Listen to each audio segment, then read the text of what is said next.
pretty much outgunned. Then, as the prison break continues, you get your hands on shotguns and assault rifles. Finally, you end the mission with a minigun, tearing apart your opponents. This progression enhances the narrative feeling of triumph and success, as the plan continues to succeed step by step. Mason and Reznov make it out, but at the very end there's a complication. Only Mason escapes from the prison. Reznov is left behind. Your turn! Come on! Step 8, Reznov! Freedom! For you, Mason! Not for me! Reznov!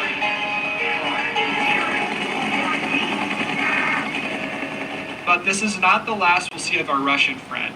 Answers followed by more questions. We know how Mason got out now, but now we're left wondering how Reznov eventually escapes. Mason links back up with the CIA, and he's assigned to Jason Hudson. The government wants Mason to kill Dragovich, but that isn't all. The government wanted Dragovich. They wanted you to kill him. Yeah. There were others. Others I was supposed to kill. Who? Who, Mason? This line is planting another seed. Mason heads to the Pentagon with Hudson, and here he's given his assignment. When he reaches the Pentagon, he's paranoid. He feels like he's being watched. It's clear that there isn't something quite right about Mason. Something's gnawing at him, and the numbers are in his head bothering him. The interrogator asks if Mason neared his objective. It's clear that he isn't talking about Dragovich. When they reach the nerve center, Reznov's prison plan comes to Mason's mind. I don't know. It felt like I was in a dream. Step 2, ascend from darkness. Step 3, red fire. You were getting close to your objective. It was working. This doesn't really make sense at the moment, but it becomes relevant later. Mason finally meets the president himself, JFK, but his headaches seem to grow even worse. He even seems to hallucinate holding a gun to the president. Or is it a hallucination? Is he the objective that the interrogator is referring to? This Pentagon scene is brilliant. A lot of the elements here don't make sense at the moment, but when looking back at the scene, it's layers upon layers of foreshadowing. I'll go into more detail once those revelations come. JFK goes into the current plan. Mason is tasked with taking out the Russian space program, particularly their long-range missile project. It's big, it's back, and it's only $6. Get the big box y'all love today. And this holiday season, you can order a Cajun-style turkey at your local Popeyes. Love that chicken from Popeyes. My first metal poster? I got it for my birthday. And soon, bam! I filled this whole place with disc plates. They're really crushing it with all this new gaming art, so you get the picture. Now every time someone drops by, they ask, is it really metal? Can I touch it? And I'm like, sure thing. It's a displate. Displate metal posters. Shop now at displate.com. He deploys on the mission with Woods. Unfortunately, there's a complication right away. One of their agents, Weaver, is burned. He's in the hands of Dragovich's second-in-command, Kravchenko. He's immediately established as a cruel, sadistic man as he stabs out Weaver's eye. Woods and Mason disguise themselves and infiltrate the facility. They save Weaver and make their way to the auxiliary control bunker to abort the launch and kill the scientists. Mason, when asked, denies this. You saved his life. Now you had to locate the Ascension group and kill the scientists. Oh, I had to kill Dragovich. Instead, he insists that his goal is to kill Dragovich, which is not the primary objective he was tasked with. This is another seed being planted. We are starting to see Mason's fixation with killing Dragovich, even at the expense of other objectives. This will continue to intensify throughout the story. They manage to take out the Ascension group, and they find Dragovich's limo. They take the vehicle out, but they don't confirm the kill. This eats at Mason, and he grows obsessed. We see that Mason's motivation isn't merely revenge or anger over what happened to him. Something is in his head compelling him to find Dragovich. Mason is then deployed to Vietnam, once again working under Frank Woods, this time in an SOG group tasked with reconning covert Russian activity. Then the war turns south, and the NBA surrounds Hugh City. There's a Russian defector in the MACV compound who has information on Dragovich. The interrogator says that recovering the defector is a lost cause. The NBA burned the compound to the ground, and he is surely dead. It was a lost cause, and you still went in. Why? His protection team had gone dark. I couldn't accept that he was dead. Mason cries out in desperation. He just can't accept that the defector is dead. He needs information on Dragovich, and based on his tone, it feels like his very life depends on it. It's that compulsion rearing its head again. He goes in any way to recover him. The atmosphere of the level goes even further than being war-torn. The Reds, Fire, and Rubble create a truly apocalyptic sight. This reinforces the interrogator's words and makes you think that nobody could have survived this, including the defector. Despite the ruins and the wreckage, Mason finds the defector alive and well. It's none other than Viktor Reznov. It's a miracle that seems too good to be true. And well, you know what they say about things that are a little too good to be true. Reznov picks up the dossier from a desk. Aside it, there's a body of a man who looks like he could be Russian. I mean, hypothetically, if Reznov wasn't here, then maybe this could be the body of the true defector, who the interrogator said is certainly dead. Hypothetically, of course. Reznov, too, seems to share the same fixation of killing Dragovich that Mason does. Dragovich, Dreshenko, Stein, all must die. They run into Woods and Bowman outside. If you notice, neither Woods or Bowman actually acknowledges Reznov. However, the dialogue is written in an ambiguous enough way where this may pass by you. Black Ops is brilliant because it lays out all the groundwork for the true explanation for things right in front of your eyes. The true defector, Reznov's fixations being shared by Mason, and Reznov not being acknowledged by anyone else. But this story is still discreet enough where you probably won't notice any of these until you play through the game again. Mason and his allies manage to escape Hughes City with dossier in hand. The dossier provides IDs for all of Kravchenko's men. They're masterminds of something called Project Nova, or Nova 6. Mason's handler, Hudson, is sent to capture and interrogate Dr. Clark, the chemical engineer behind Nova 6. He and Weaver nab the scientist, and they get creative with their questioning. Clark is tough-lipped because he thinks he's better off dead anyway.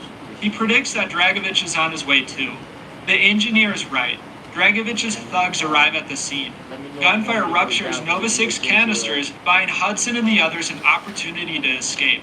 The level is a frenetic chase, as the operatives escape Dragovich's men by bounding across rooftops and weaving through buildings. It's one of my favorite levels in the game, as the rainy setting feels straight out of an action movie. The prevalence of dual-wield weapons makes you feel even more like a movie star. We play as Hudson in this mission, and it feels very fitting. He's a cold, calculating man with nerves of pure steel. Above all, he's ruthlessly effective. As their enemies close in, they make a big leap onto an angled roof. Clark loses his grip and Hudson catches him. However, things go south. This is an important discovery for Hudson. The numbers are important. Although Clark died before he could explain further, Hudson knows they are critical to stopping Dragovich. He escapes. There's one other piece of information Clark told Hudson during interrogation. He ID'd a Nazi scientist named Steiner. They are headed to Mount Yamantau. During Mason's interrogation, Mason reflects on when he first heard about Nova 6. His friend Reznov told him during captivity. Vorkuta. Reznov told me in Vorkuta. What did he say? Mason, listen to me. It was a long time ago. Far away. Dragovich, Stein, Kravchenko, all must die. This phrase has been drilled into us over and over by Reznov. It's sounding less and less like purely a statement of Reznov's own conviction. It sounds like indoctrination. Reznov was deployed to the Arctic Circle to hunt down the last of the Reich. At least that's what he believed. We deploy on the mission in his shoes. Kravchenko and Dragovich are in command, and that doesn't bode well. They instill the need to keep Steiner alive. This is the same scientist as earlier. This creates a lot of tension. Reznov doesn't trust them, not an inch. What happened in Stalingrad between you and Dragovich? When the German occupation began, he and his lapdog, Kravchenko, left my men and I hopelessly outnumbered. Promises of reinforcements were made, but not kept. Dragovich and Kravchenko are opportunists, manipulators. They are not to be trusted, Dmitry. Dmitry Pevtrenko, Reznov's friend, is actually the playable character from the Russian sections of World at War, so there is a connection here for returning players. We know Reznov was eventually imprisoned for some reason, so a crash course between him and Dragovich seems imminent. They fight through the enemy base, with Dragovich reiterating Steiner's importance. Along the way, Reznov has the opportunity to spare the lives of surrendering enemies, but he offers them no mercy. This feels very in character for Reznov following World at War. He's not the type of man to take his enemies prisoners, not after the hell they wrought in his homeland. They connect with Steiner. Reznov and his friend Petrenko do not trust how buddy-buddy Dragovich is with the German. Dragovich and Steiner are talking like old friends. I do not like this, Reznov. Their mission isn't done yet. There is something else Dragovich is after. Nova 6. The tension increases, and the game almost verges on horror as Reznov creeps through dark claustrophobic corridors with his pistol. They find Nova 6, and the imminent betrayal follows. In a twist of sadistic curiosity, Dragovich tests the weapons on his opponents. Among them is Petrenko. Reznov watches his friend die. We as the audience get to witness the dire effects of Nova 6 on its victims. It gives us a grim look into the future if we don't stop Dragovich. This moment has special impact on returning World at War players. Our player character, the person we played as alongside Reznov and bared trial after trial with, dies with the dignity of a 2-cent lab rat. But regardless of the player's familiarity with the past game, the injustice to a loyal soldier here is plain for all to see. We understand why Reznov hates Dragovich and his ilk so much. With Mason's mistreatment in mind too, we're beginning to make quite a list of reasons why the player wants to take Dragovich out. British commandos arrive, who are also after Nova 6. Although they present a threat to Reznov and those loyal to him, they also provide a distraction. Reznov weaves his way through the opposing forces, determined to sink the ship so no side possesses this horrible weapon. Reznov succeeds, at least for now. Despite Reznov's heroism during the war and during this mission, he's still sent to Vorkuta for his transgressions against Dragovich. The interrogator wants to know more about Mason's reunion with Reznov, so they return to Vietnam. North. We went north. Viet Cong. He was shot down. Reznov even survived that. It's funny how Reznov has such a knack for survival. They fight their way out of the crash helicopter, and Reznov splits with them to scout out ahead. Once again, if you're paying close attention, you'll notice that Woods still never acknowledges Reznov's presence. The mission is a fun change of pace. The predators turn prey as Woods and Mason skulk through the river, taking out hostiles quietly. Eventually, Mason and Woods relink with Whiskey, which includes Bowman. Kravchenko has a military compound near the village, and they're going to try and take it. After clearing the village, they uncover a rat tunnel. It needs to be cleared, and Mason volunteers, along with a soldier named Swift. Mason creeps through the tunnels, armed with a flashlight and pistol. It's reminiscent of Reznov's section in the wrecked ship, and it evokes the same horror vibes. You aren't the king of these tunnels. This is the Viet Cong's domain, and you're reminded of that. A familiar face appears, almost taking a bullet. It's Reznov. He's here to help Mason. Reznov's always here to help Mason. He decides to split up and work his way through the tunnels. Abruptly, Swift calls out Mason. What the fuck's wrong with you?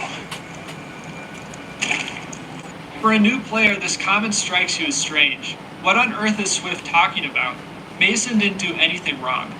Swift's reaction makes perfect sense in retrospect. It's the story planting another seed, so when the big revelation comes, it's surprising, but it also feels earned. The best twists come when things never quite feel right, and the pieces don't fit together, but the newest revelation makes all the pieces come together. And that's exactly what Black Ops delivers, built upon moments like these. The game pulls another clever little trick here. Immediately after Swift's reaction, he's killed, and the action ramps up. It's highly tense, as Mason is only equipped with his revolver, and he has to contend with the dark tunnels.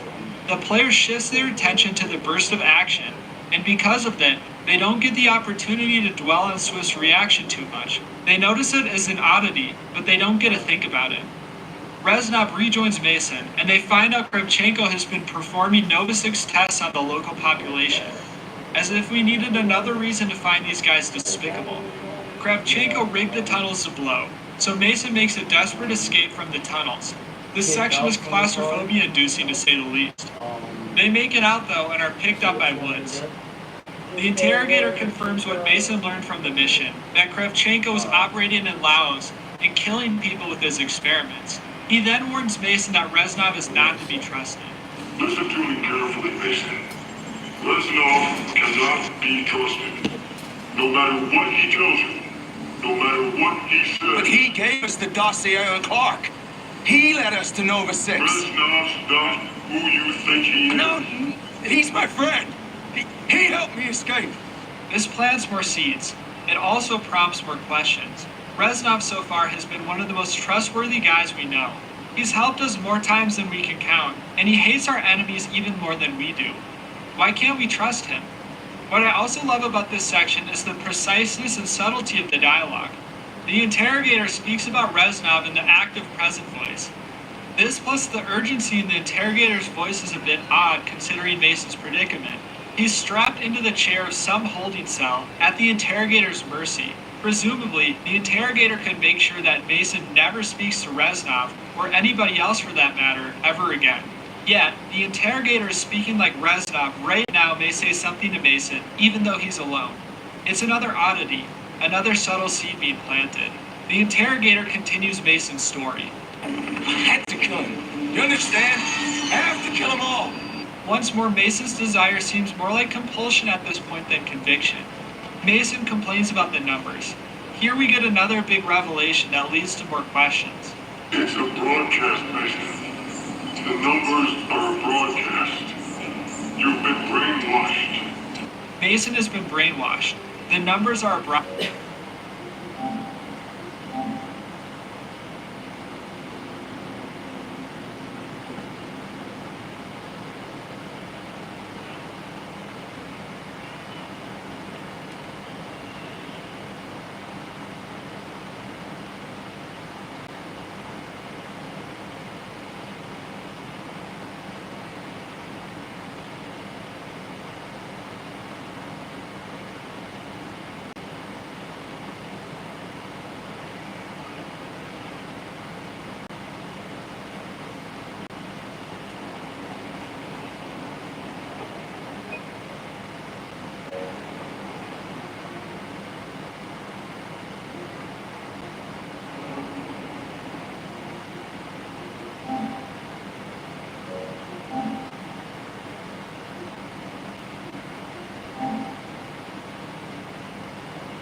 stop quitting, you fucking fucks.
Oh my fucking god.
Can somebody protect the fucking three?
should have went for that too. We just need a score, bro. We don't need a fucking hero ball, nigga. Like, everybody's gonna eat, nigga. Goddamn, bro.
Somebody gotta step on him. Somebody gotta step on him. No AIs, no AIs. He's just gonna do that step back fucking 3.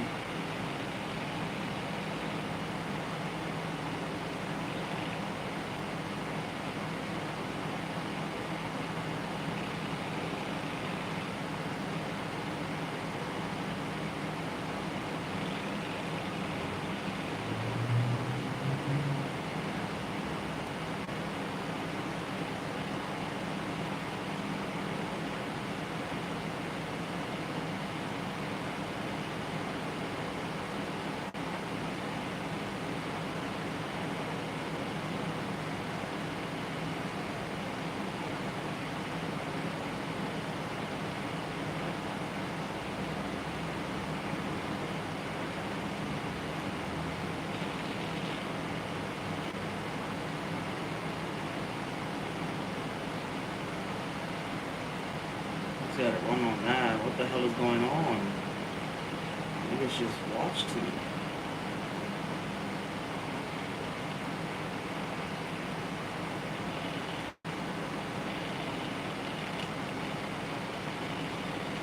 Extra pass, no. Stupid ass AI, man. Alright, we need 2 stops. We need 2 stops.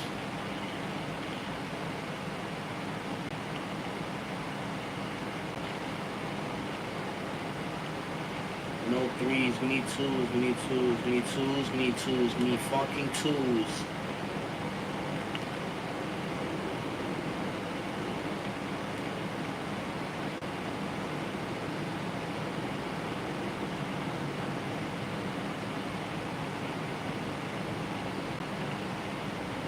It's still early in the game, the quarter just started. Just play defense and let's get 2 stops.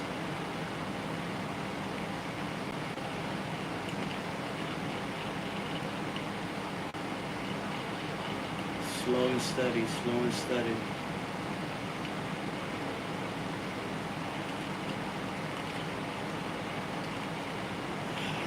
That was all me. That was all fucking me, man.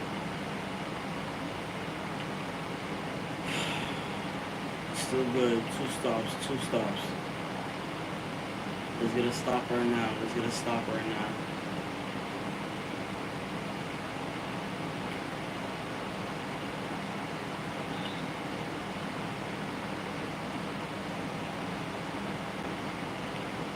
Let's go, let's go. That was the stop we needed. Let's score. Let's drop a 2 quick. Let's drop a 2 quick.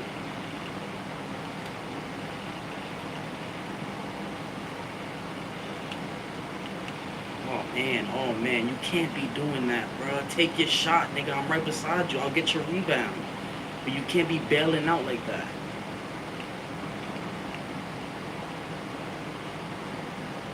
Let's get a stop right now and let's pop this 3.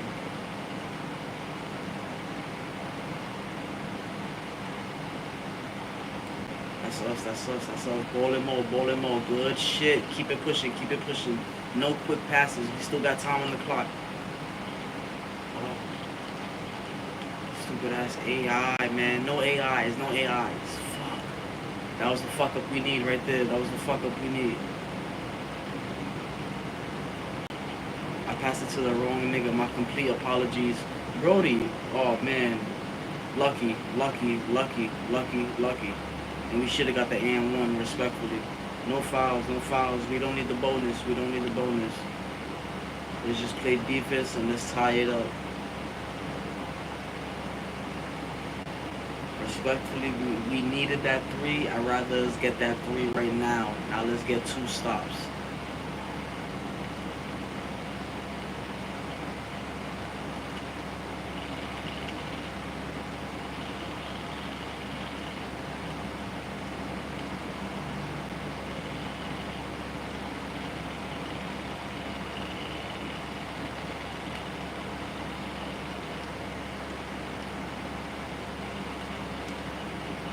I see you, God. I see you. I see you. Let's spread it. Let's spread it.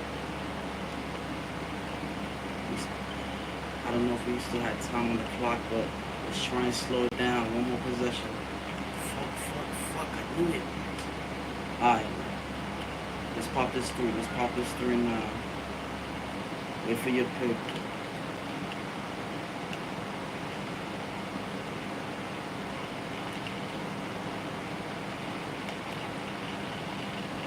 Nope.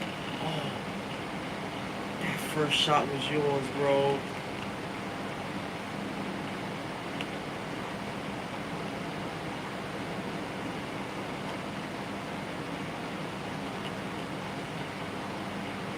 Alright, we take that. We need that bonus ASAP. We need 2 stops. We need to drop a 2 right now. We need to drop a 2 right now. Jesus, fuck me, bro. Like, I don't understand that shit, bro. All the way, all the way, all the way. Fuck. Let's go, let's go, let's go. 1 stop right now. No fouls, no fouls. Watch the 3, watch the 3. I got the paint. Just watch the 3, please. Just watch the 3. I got the paint. They're gonna go for the top of the key.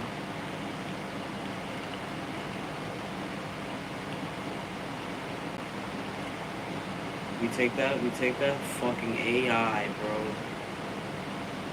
1 stop, 1 stop, 1 stop. It's 40 seconds, it's like 2 possessions left. 2 possessions left. Hold that down, hold that down. Fucking jeez.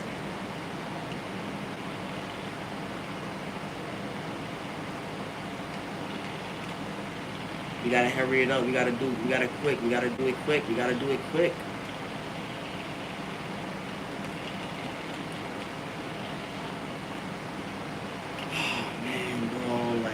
Niggas do not know how to fucking work this. Yo, bro, yo, bro.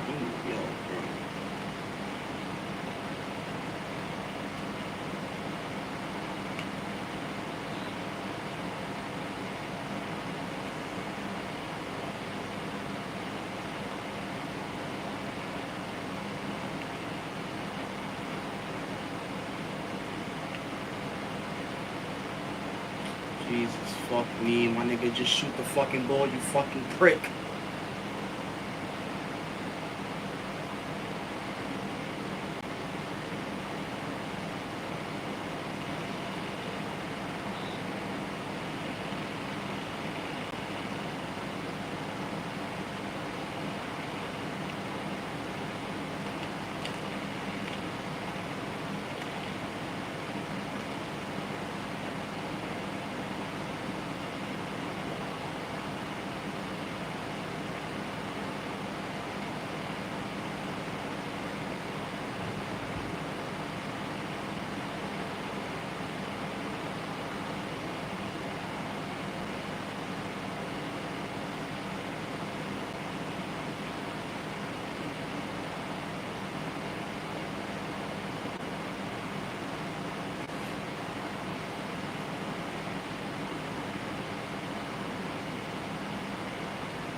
Broadcast. This naturally leads us to wonder, a broadcast from who? What is it broadcasting? Perhaps above all, to what end was Mason brainwashed? Before Kravchenko can be handled, another mission awaits. A Soviet plane went down with Nova 6, and Mason's SOG team is sent in to recover it. They reach the plane, but the Nova 6 is nowhere to be found. They get the location of Kravchenko's compound at least. Mason seems singularly focused. Kravchenko, he must die. Okay, Mason. Let's go. With the interrogator's revelation in mind, the deadness in which Mason speaks is concerning. He seems compelled to kill Kravchenko. His compulsion we witnessed before was an illusory. Mason seems like he has commands that he must follow. Things turn south before Mason's SOG unit can act on the intel. Kravchenko and Dragovich capture them. Mason's unit is presumed KIA, so Hudson continues the search for Nova 6 without them. He heads to the complex in Mount Yamantau. This is where Hudson learns about the numbers. Turkey Day? Oh, no. Turkey Month. There's a black cloud that hangs over our family. Lasher's been born. He grows in these wild spurts. Something is very wrong.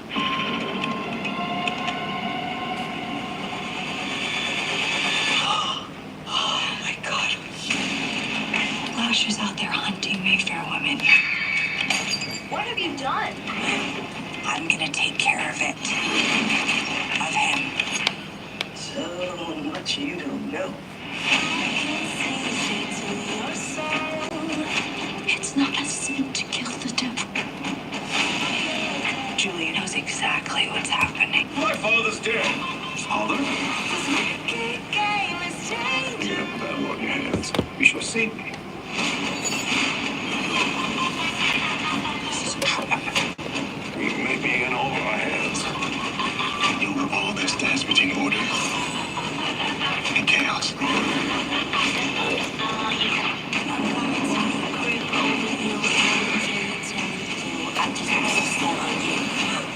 This is how it starts. This is where he wants us. I just put a spell on you.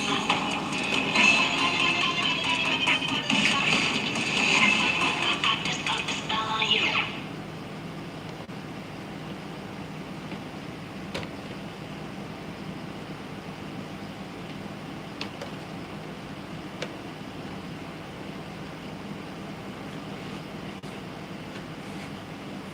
This mission is another interesting change of pace, as you initially take control of a pilot named Mosley.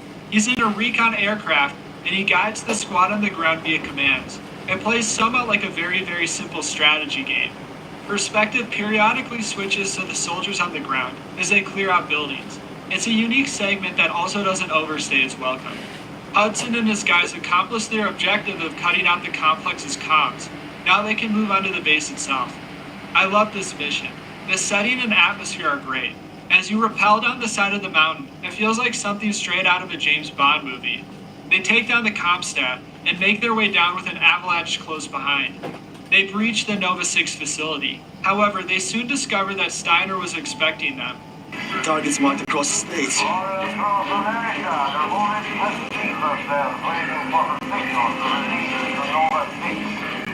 Weaponized Nova 6. The numbers broadcast. What do they mean? 6 hours, the Street Angels will receive their final orders. Only I can tell you how to stop the broadcast. Here, at last, Dragovich's grand plan is revealed. We finally understand what the broadcasts are for. They're to awake the sleeper agents and give them their final orders. Hudson and his men fight their way out of the facility with a new objective in mind. They need to reach Steiner. The interrogator reiterates this intel to Mason, before we get another piece of intel. Why the hell do you think that I know where it is? You're in Vorkuta, Mason. We know what happens at Vorkuta. They programmed you. You can translate the codes. Now we understand the interrogator's desperation, why he's wasting so much time interrogating Mason and sifting through his memories with a fine-tuned comb. We've learned a lot from this level, but it produces another big question. Hudson and his guys went after Steiner. He seems to know something about the broadcasts. Presumably, the scientists would have all the intel they need. Why do they need Mason so badly? Why does it seem like everything hinges on him? It doesn't quite add up. Not yet. Mason recalls the second time imprisoned by Dragovich. The sadism and brutality of Kravchenko is demonstrated once more, as the Soviet interrogator and the Viet Cong force the Americans to play Russian roulette. Bowman refuses to play, and he's killed for his disobedience. Woods is next. He and Mason are to play, until one of them pulls an unlucky trigger. But Mason and Woods aren't willing to die without fighting. No, Woods the alerts chime in the Mason when the PayPal. bullet is in the chamber, and they go on the offensive. A quick, brutal attack which buys them weapons and a chance. They chase and take down the Russian that killed Bowman. Instead of escaping, they go on the offensive. They head to Kravchenko's compound. Inside, they find American POWs. Reznov is among them. Woods wants to get the POWs out, but Mason, like Reznov, is laser focused on killing Kravchenko. The two are always in alignment, it seems, and Mason is willing to prioritize killing Kravchenko above everything else. He reaches Kravchenko's office, and he gets his wish. Kravchenko is killed, but it comes at a cost. Woods is killed, or at least apparently. Mason is all alone. Well, no, not quite. He has Reznov. He always has Reznov. All must die. Mason goes rogue. He heads to Rebirth Island to mark another name off his list, Steiner. From Mason's perspective, he was just continuing the mission. But clearly this was the exact opposite of what the CIA wanted. Dragovich, Kravchenko, Steiner, they all had to die. We wanted Steiner alive. Why did you have to kill him? The numbers were telling me to! Another piece falls into place. Another question is answered. The interrogator is so reliant on Mason because Mason killed Steiner, the scientist who had all the answers they needed. Mason fades, and he returns to Rebirth Island. This mission is brilliant. It's rife with tension, and this is due to dramatic irony. We as the audience know that Mason and Reznov are about to do something very bad. Meanwhile, Mason thinks he's doing the right thing, or at the very least, accomplishing his mission. When they break into the laboratory, Hudson overtakes the comms. He's on Rebirth Island too. Despite Hudson's pleas, Mason continues on. Nothing will stop him from accomplishing his mission. Like we saw in Vietnam, when it comes to killing Kravchenko, Dragovich, and Steiner, everything else is forfeit to Mason. He reaches Steiner. The scientist recognizes him. He says that Mason doesn't know what they did to him. Here, the story is prompting more questions. It feels like we have most of this plot figured out, but Steiner is telling us that we still don't understand what's truly going on. The intrigue deepens. Mason lets Reznov take the reins. He deals his punishment to Steiner. Men in hazmat suits arrive. They try to break in through the window as Reznov pulls the trigger. The interrogator doubts Mason's story. It was Mason who killed Steiner, not Reznov. Hudson saw it himself. The story goes back in time. We're in Hudson's shoes. He and Weaver arrived on the opposite end of the island.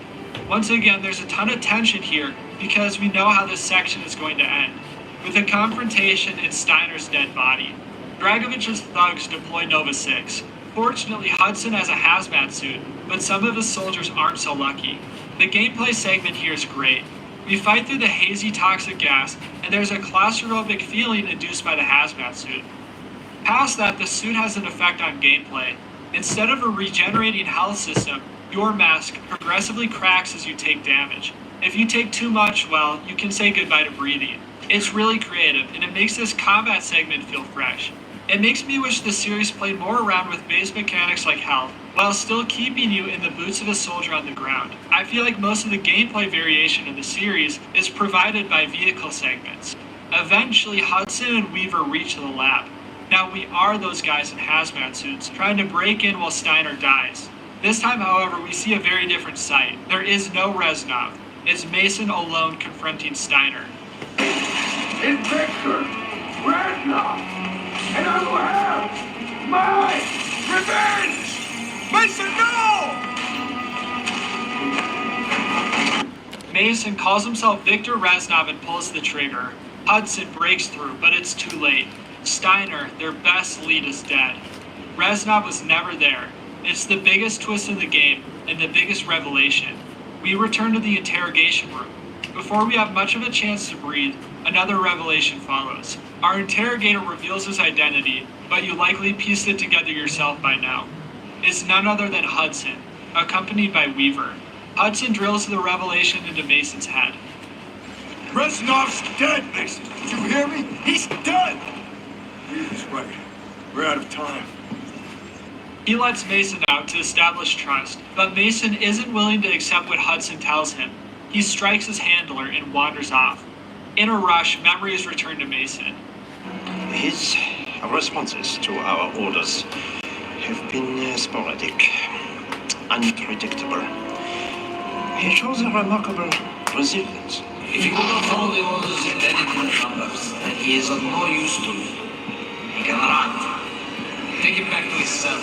Dragovich and his goons brainwashed Mason, but he showed remarkable resilience to their orders. Dragovich deemed him unuseful and cast him back into his cell in Berkuda to rot. But where Dragovich saw failure, Reznov saw opportunity. Reznov counter-programmed Mason, retrofitting him for his revenge quest. Reznov died at Berkuda, but Mason is his revenge from beyond the grave.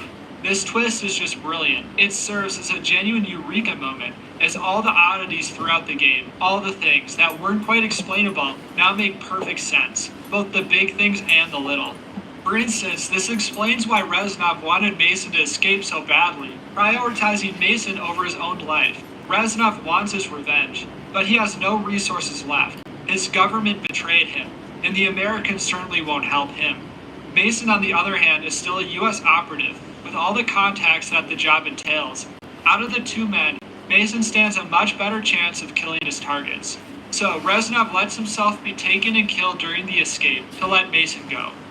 The game doesn't need to explain this motivation to us. Reznov's brainwashing of Mason implicitly does that.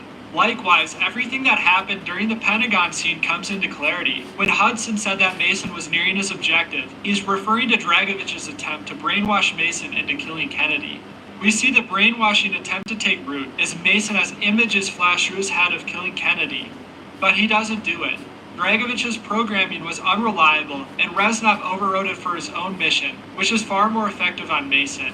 We see Reznov's programming in the same scene, as Mason recalls his command. It felt like I was in a dream. Step 2. Ascend from darkness. Step 3. Rain fire. Why is Reznov's programming more effective? Well, it goes back to what Dr. Steiner said. Mason has a strong will. Obviously, he's going to be very resistant to the idea of killing his president. But Reznov's goals aren't that far off from Mason's. Mason does want to kill those 3 men too. So, Reznov's programming is able to take root better. Then there's the moment in the tunnels, when Swift calls Mason out. We see now why he had this reaction. Mason was talking to himself like a crazy person. I could go on, but I think I've made my point. The best twists in stories make everything that came before snap together, like the last piece of a puzzle being slotted into place. Black Ops is the very best video game example I can think of doing this. With Steiner gone, Mason is their only shot of locating the broadcast station. With his mind cleared, Mason thinks deeply. The numbers finally